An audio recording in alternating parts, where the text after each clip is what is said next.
જય શ્રી કૃષ્ણ। હવે ઉનાળાની શરૂઆત થઈ ગઈ હોય એવું લાગે છે, કારણ કે ઠંડીમાં તો કંઈ કામ થતું ન હતું, પણ અત્યારે ઘરમાં કંઈક ના કંઈક નવું કામ કરવાનું મન થાય છે। થોડા દિવસ પહેલાં તિજોરી સાફ કરી અને આજે મેં કિચનનું ફર્નિચર સાફ કરી લીધું। એટલામાં વિયાન પણ આવી ગયો, તો અમે બંને મકાઈ શેકીને થોડો નાસ્તો પણ કરી લીધો। સાંજે ચા બનાવવાની સાથે સાથે બપોરના બધા વાસણ ગોઠવી દીધા। આદિત્યનો ફોન આવ્યો કે તેમને જમવાનું નથી, તો બીજું શું, આપણે તો આવી ગયા નીચે ગાર્ડનમાં બેસવા માટે। હવે રસોઈની ચિંતા નથી। હવે એકલા હતા એટલે મેં ફટાફટ ખીચડી બનાવી લીધી અને સાથે સાથે મસાલામાં મસાલા પતી ગયા હતા, તો તે પણ ભરી લીધા।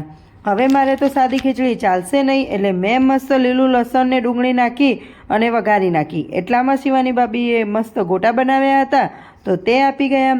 આજે તો જમવામાં હું એકલી જ હતી, કેમ કે વિયાન પણ બાળ સભામાં ગયો હતો અને હજુ આવ્યો ન હતો। તે આવશે ત્યારે ખાશે। ચલો હું તો જમી લઉં। આજ માટે આટલું જ। હવે કાલે મળીશું નવા દિવસે નવા વિડીયોની સાથે। ત્યાં સુધી જય શ્રી કૃષ્ણ।